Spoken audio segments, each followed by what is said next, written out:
We're going to be talking about Bitcoin privacy. Hi, Matt. How's it going, Super? I got Shinobi here, I got Super, I got Rafael. Hey. Wait, what privacy? What privacy? Okay, so Shinobi, why don't you start us off with the current concerns over using Bitcoin privately? Well, most wallets leak metadata involving all your balance and transactions to somebody else's server. There's no privacy tools anymore, really, after the Samurai bust, because Wabi Sabi is a fucked shit show in terms of how it's implemented. Lightning development is not taking privacy seriously, so although it does have some limited private qualities, it's not really the comprehensive solution that people need to just be able to have a private experience and not think about it. We're pretty much building a CBDC and just pretending that's not what we're doing. Okay. Seems to me like it's never been better. The implementations of coin joins are more in use than ever before. There's new innovations in that space. Everybody's getting on Lightning and just not even using the blockchain anymore. So yeah, I think it's pretty much an agreement here. Rafael, how do you think about this? Yeah, looking for the development of a on-chain wallet, the biggest challenge is when picking a coin join implementation. You have to pick one and basically stick with it. And there's a lot of politics that come with it, like, oh, do I pick Join Market, do I pick Wasabi wallet? And you also have to think how to make it practical for daily usage, to make it mainstream for even normies, they can use it. So yeah, dealing with on-chain brings all of these challenges, and we basically do a lot of study on how to implement that. Yeah, I mean, I think the way I think about it is, I think it's possible to use Bitcoin very privately today. But Bitcoin, if we're right about Bitcoin, this ledger of transactions, the blockchain, right? This ledger that is holding every transaction that has ever happened will outlive all of us, right? So what happens in practice is if you mess up one thing, if you make a fuck up, that can then hurt you in 5 years, 6 years, 10 years. And so you have this massive liability that presents itself. And so Bitcoin as a freedom money becomes very constricted. It becomes very restrained because you have situations where people can send and receive without asking permission, but it is the way that they get identified, right? So we've seen dark markets, for instance. We've seen activists that they've done everything else right in terms of their digital security and digital privacy, but Bitcoin was the piece. Bitcoin was the piece that identified them. And once they're identified, there are external methods to pressure those people into, well, first of all, you put them in jail, and then second of all, you pressure them into taking their Bitcoin. So the key aspect here when we talk about Bitcoin privacy is, first of all, not whether or not it's possible. It's making it easy and frictionless and more safe. And then the second piece is that you need this in order to maintain the censorship resistant of the entire system. So to Super, you're involved with a lot of like the bleeding edge stuff. I mean, I feel like you're never satisfied with the status quo. Like, how do you think about the future of Bitcoin privacy? Like in 5 years, 10 years, in your perfect world, like how is someone interacting with Bitcoin in a private way? I don't know what technologies will be available in 5 years to answer that. No, I mean, the technologies people are going to be using in 5 years are probably the ones that like are around today that are fondly being used in 5 years, right? Like it takes fucking forever. Just invent them right now. I couldn't hear that. Just invent them right now. Oh, right, yeah. So the stuff that I've been trying to work on lately, I've been doing a lot of stuff with state chains, which I think have really good privacy properties. I've been working a lot with eCash, which has pretty good privacy properties as well. So increasing the usage and performance and ease of use of those things and making them safer is a big focus of mine, because right now I think that's like best in class that we have. Yeah, I mean, eCash seems very promising to me. Shinobi, what's your opinion on eCash? Well, I mean, it's kind of the best of worlds, but worst of worlds. I mean, the privacy properties, when implemented properly, are amazing, but that comes at the cost of losing self-sovereign control. So it pretty much becomes a binary choice of which thing do you prefer, like actually having like self-custodial control over your money, or the best privacy model that you can possibly have when transacting with it. And it's the rock in the hard place. Like it's great as a privacy tool, but the compromise you have to make in order to get that degree of privacy sucks. It's giving up the core tenet of what this space should be, which is control over your money that nobody can fuck with. That makes sense. That's a good explanation, I think, of the trade-offs of eCash. Raise your hand if you've used eCash. Have you used Bitcoin-powered eCash, whether Cashew or Fediment? It's like 6 people. Okay. 7 people. There we go. Keep asking. The cans keep going. Just raise your hand so we just artificially feel better about ourselves. If you're listening right now, can you raise your hand? We got like half the crowd. Shinobi, hand up. I'm glad I got the control in there. Okay, so let's no more polls. They're just not going to participate. eCash is really cool, and I mean, and what's coolest about eCash is we don't need. It's actually an old technology that was then brought back and retrofitted with Bitcoin at the core. Originally, it was designed with banks as the back end of it, and banks fucking suck.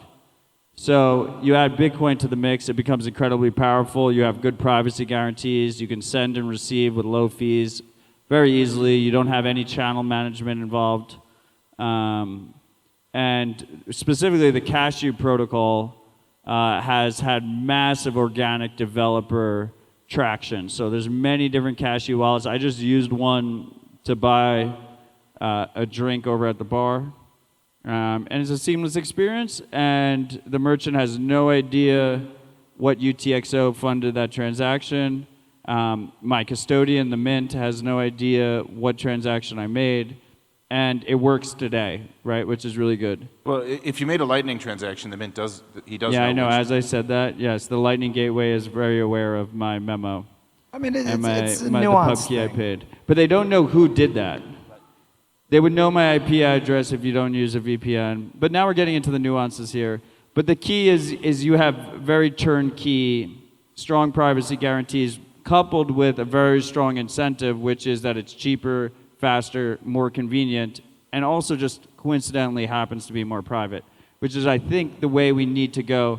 Rafael, when you think about future Bitcoin privacy uses, how do you think about it? Yeah, when talking about eCash, it does have some interesting properties. Like, for example, you can use it offline. You could have paper eCash, so you can leave your home without a device, just without a phone. Internet connection is not an issue. So it does have those properties. But yeah, when it's custodial, it's definitely just like beer money and stuff like that. You're not dealing all your money in eCash.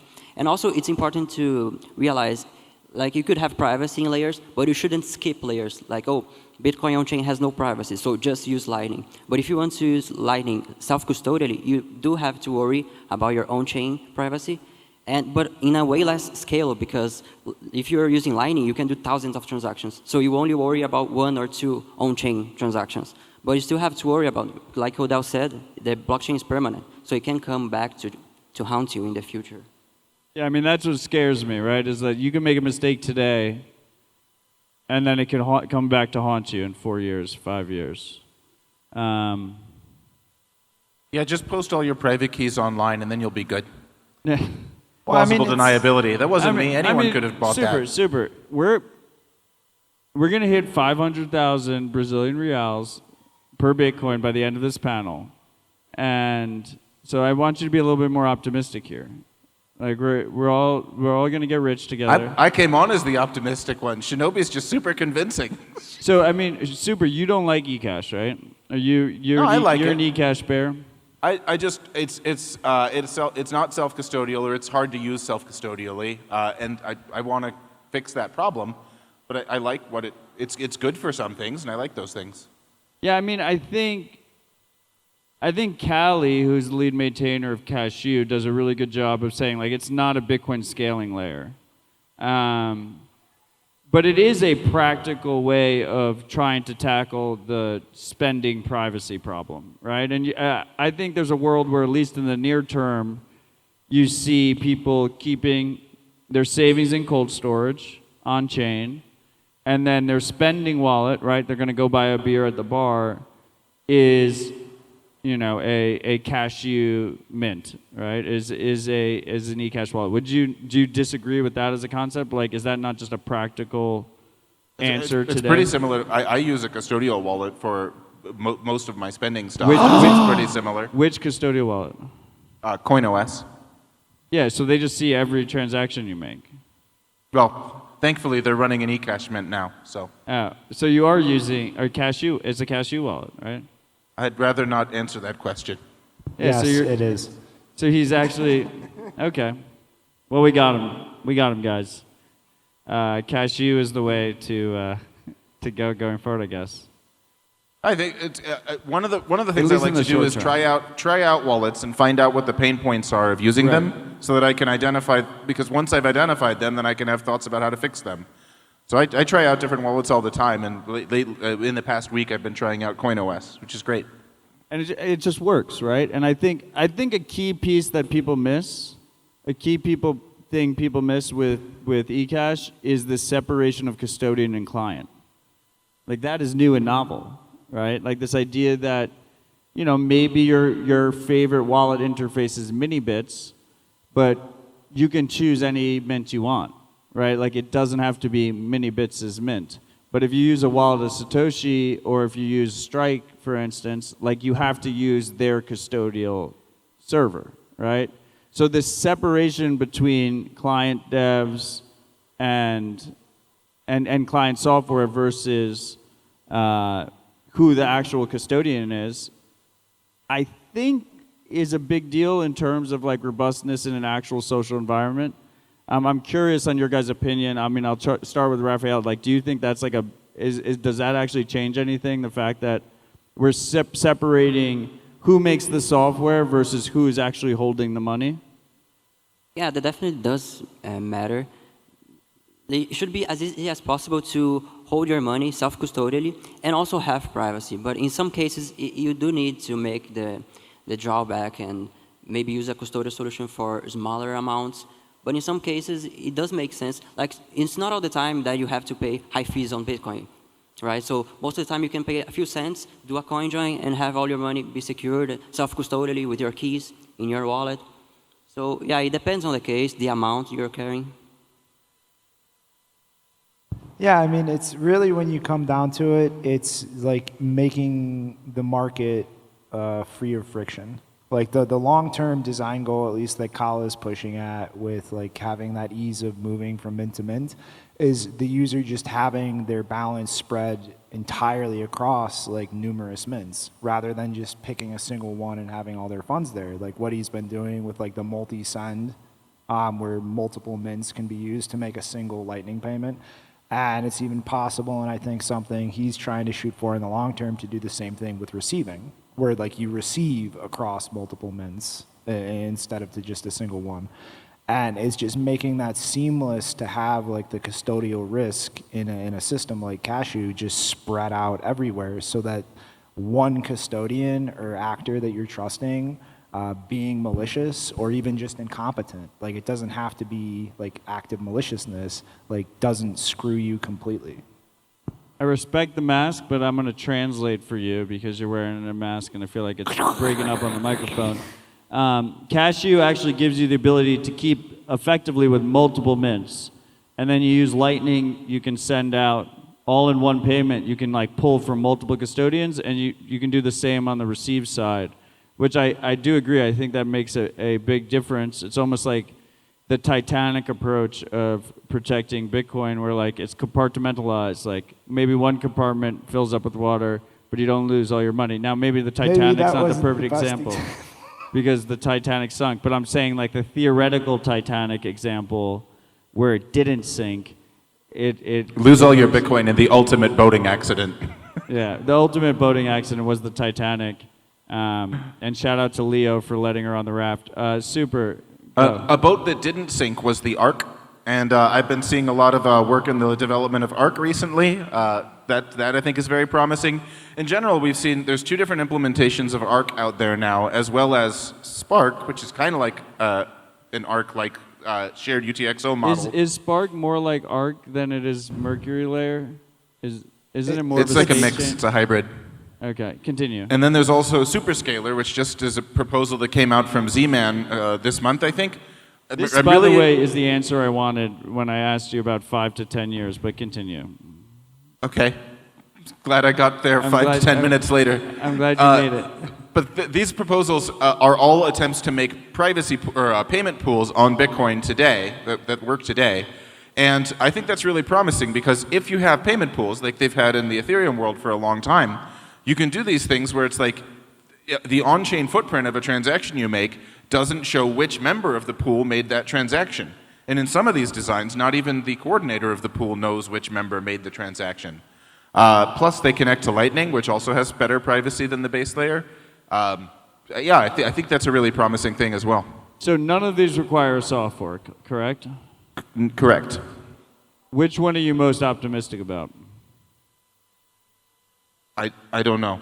Pick a favorite child. Gun to your head. Okay, none of them are my children, but I don't know. Pick someone else's favorite child. You know, like pick your. Which one were you like? Steven's my favorite developer. Thank you, Steven Roos. I think he gave a talk here earlier. Okay, let's steel man it though. Like, what are the concerns? Like, why won't this happen? Like, why is it like? Am I a crazy person? But like, yes.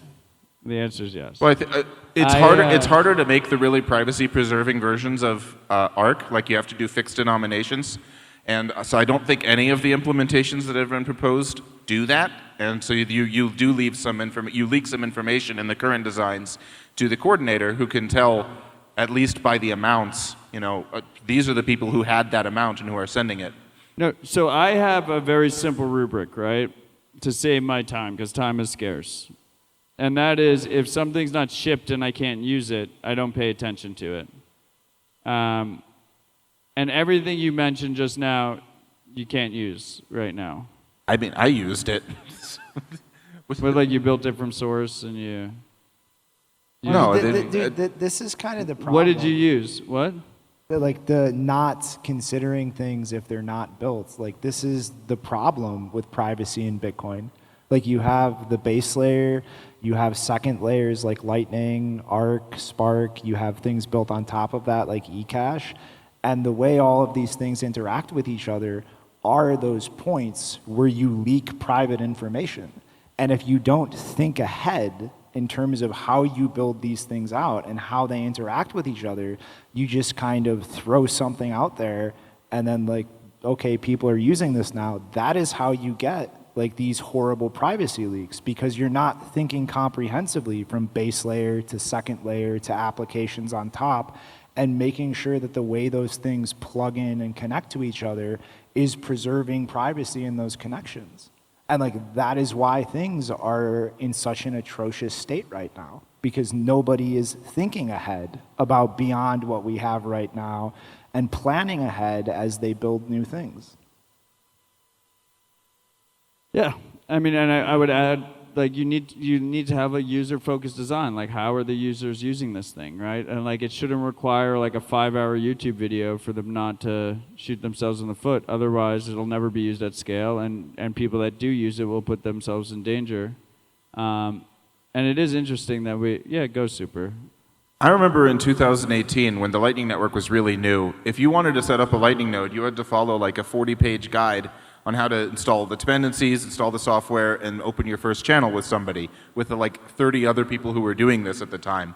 But from that guide came things like the Kaza came out, and then the Umbrel came out, and the Start 9 with people like, we can make a packaged product out of this. I think Arc right now is about in the state that Lightning was in 2018.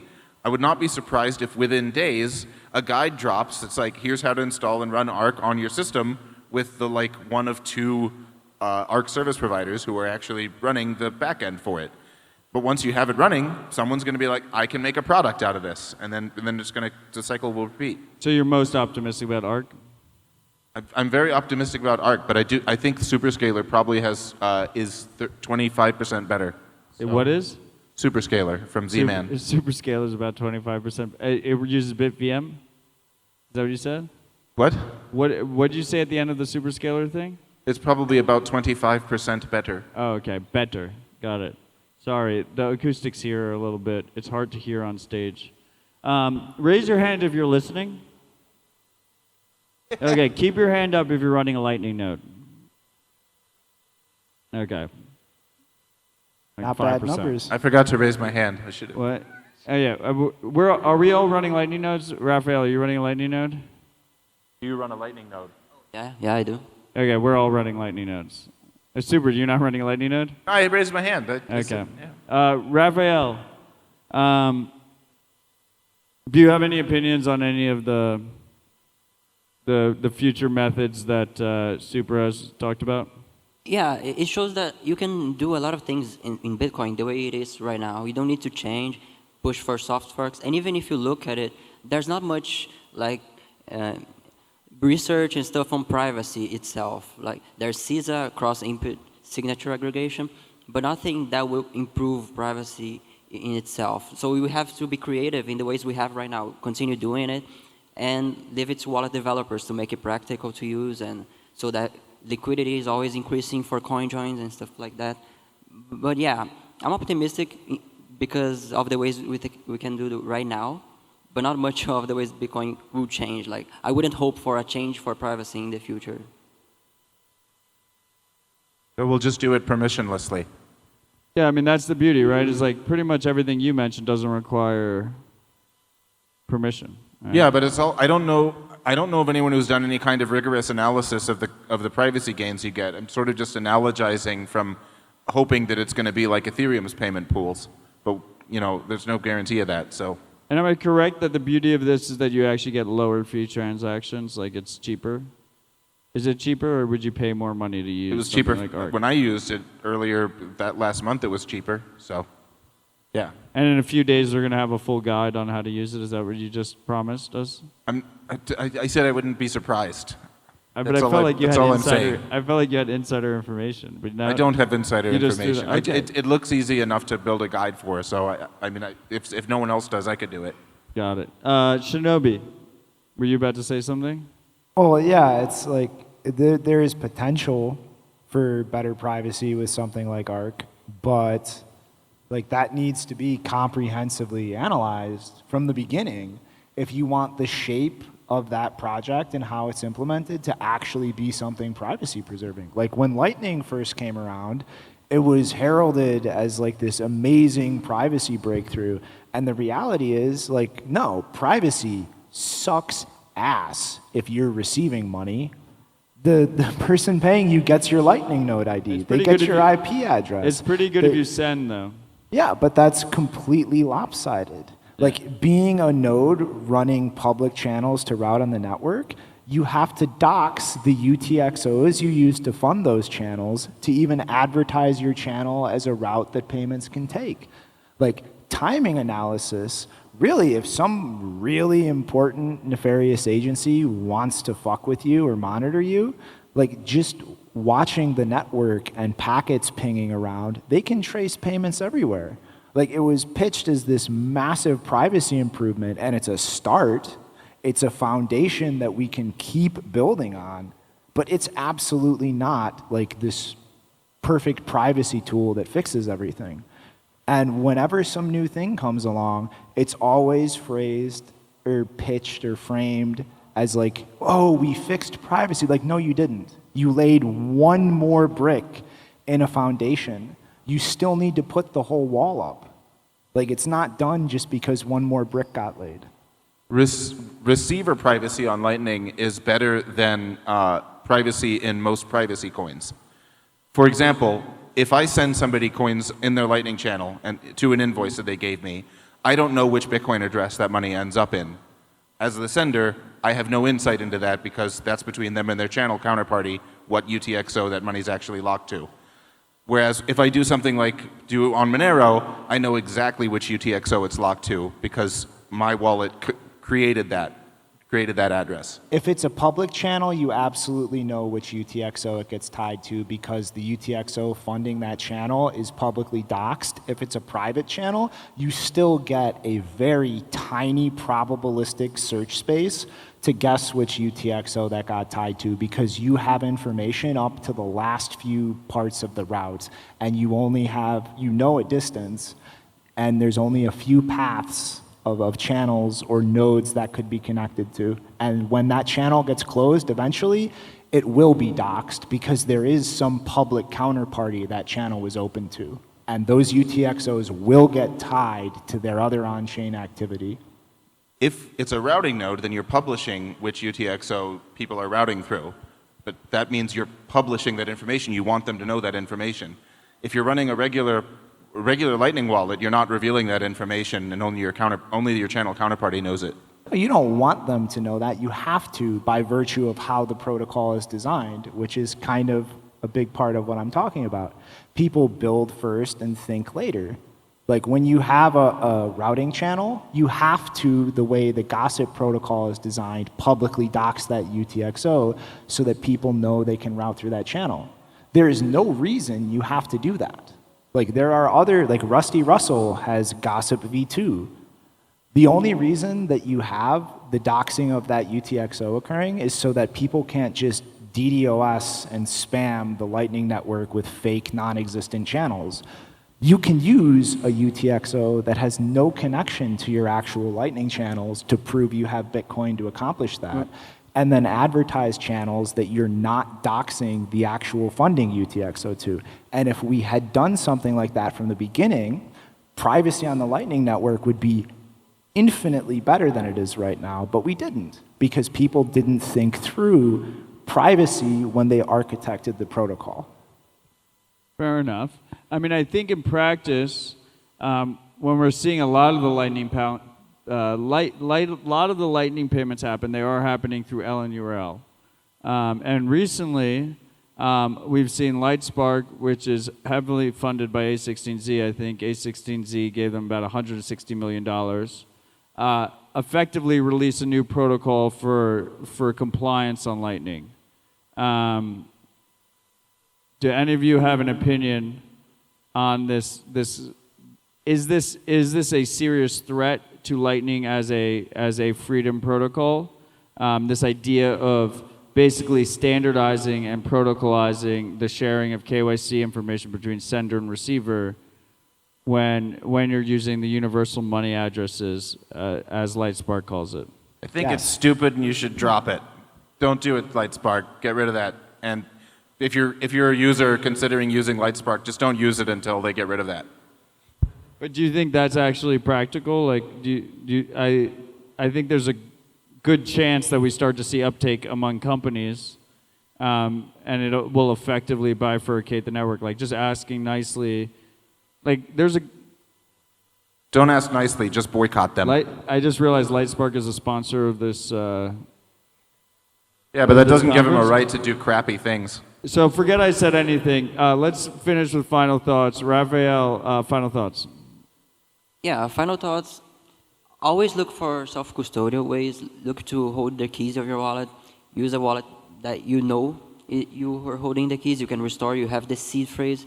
And take a look at Cake Wallet. We have silent payments. It's a new stealth addressing protocol, which stealth addressing means for every new payment, you get a new, fresh, one-time address. So it prevents the oldest and probably the harmless damage you can do to your privacy, which is address reuse.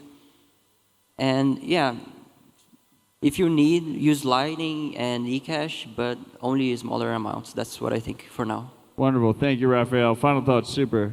Keep it tight. Don't ask for permission to make Bitcoin privacy better. Come up with an idea and start working on it. Do it at a Bitcoin hackathon. Those are awesome.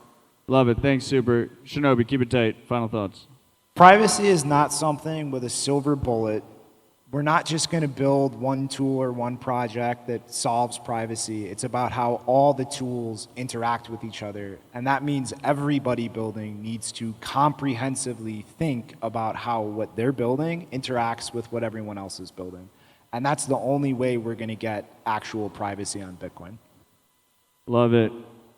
Guys, please don't just blindly comply. Take control back into your own hands. Don't use compliance solutions. Push forward, never stop. Thank you all. Thank our wonderful guests. Cheers.